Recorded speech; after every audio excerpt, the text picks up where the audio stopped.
Today on the Arkham Chronicle, we're going to be talking about the basic weaknesses you find in the core set that you stick in your deck at the start of every game. You can tell them apart from the Investigator's specific weaknesses because they have the little symbol just above the card type here, where the Investigator weaknesses don't have such a symbol.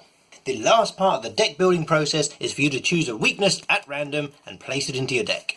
If you're playing a series of games linked into a campaign, you don't remove the weakness and redraw it at the start of each game. The same weakness follows you through the entire campaign. There's no way to get rid of it, but the campaign may be so terrifying it instructs you to add more weaknesses into your deck. The first thing you will notice about these cards is that they're divided into two different flavours. Just like the encounter deck, you'll have Treachery cards and enemy cards. In fact, just like encounter cards, if you draw an enemy, it will spawn in play at your location engaged with you. And if you draw a Treachery card, you'll either resolve it immediately or put it into play in your threat area. Each of the enemy weaknesses has the Hunter keyword. This means that in the enemy phase, they will move towards you. Each of these cards has a prey instruction, and that is bearer only. That means when they move and when they attack, they will go towards the person whose deck they started in, the Investigator that drew that weakness. Like normal enemies, you can evade these enemies to make sure they don't attack you each turn. You can also attack them and defeat them in combat, sending them to your discard pile. But the Mob Enforcer, who's the strongest of the enemies, also has a way of getting rid of him which isn't combat.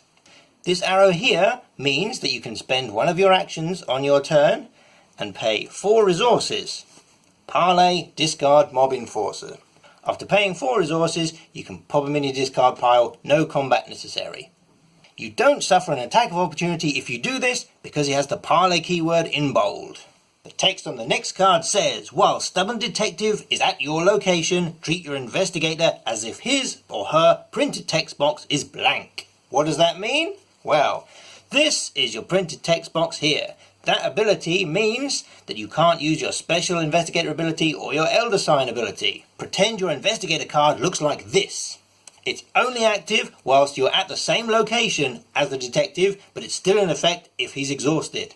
Next we have the Acolyte, which says, after Silver Acolyte attacks, place 1 doom on the current agenda. What does this mean? In the enemy phase, every time he attacks you, or if there's an attack of opportunity in your phase, what happens is you place 1 doom on the current agenda. Every time he attacks, he puts another one on. But don't forget, the agenda never advances until it's the Mythos phase. But because the doom tokens are on the agenda and not on the Acolyte, when the Acolyte leaves play, the doom is still there. There are 2 copies of Amnesia and 2 copies of Paranoia in the core set. Both of these have a revelation ability that takes effect as soon as you draw the card and put it in your hand. Amnesia says choose and discard all but 1 card from your hand. This means you get to select the card that you keep. It's not done at random. Paranoia says discard all of your resources.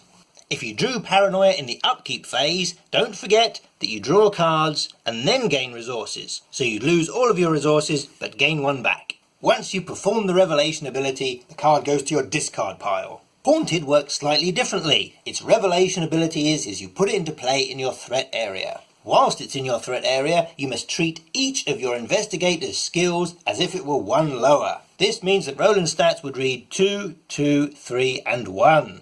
To get rid of this card, just use up 2 actions on your turn and put it in the discard pile. When you draw these 2 cards, you also put them into play in your threat area, and you must spend 2 actions on your turn to discard them. Both of these cards work in a similar way. Hypochondria says, after you take 1 or more damage, take 1 direct horror. What does this mean? So, if a monster does you 1 damage, you must also take 1 horror. And direct horror means you can't put it on any of your allies or assets, you have to put it on your own Investigator. If you were to take 3 damage, you would still only take 1 additional horror. It doesn't matter how much damage you take, there's only ever 1 additional horror. If an enemy did you 1 damage and 1 horror, again, you'd take 1 additional horror. Psychosis is the mirror image of this, so that when you take 1 or more horror, you'd also take 1 damage. If you took 2 horror, again, you'd just take 1 extra damage. Given that weaknesses are a right pain in the fundament, what can you do? Well, there are 2 cards in the core set that can help you out. Scrying allows you to look at the top 3 cards of any Investigator's deck and put them back in any order. This means if you're getting towards the end of your deck and you know there's a weakness coming up, you can delay it for a bit. Old Book at Law allows you to search the top 3 cards of your deck, look for a card and draw it. If you draw a weakness in one of those cards, it doesn't count as bringing it into your hand. You can simply shuffle it back into your deck.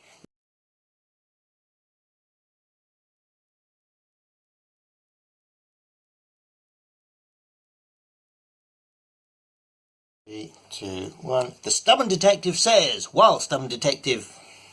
3, 2, 1. The Stubborn Detective... 3, 2, 1. The Stubborn Detective's text. If an enemy did you 1 damage and 1 horror, you'd still take 1 addition. Not enough tokens.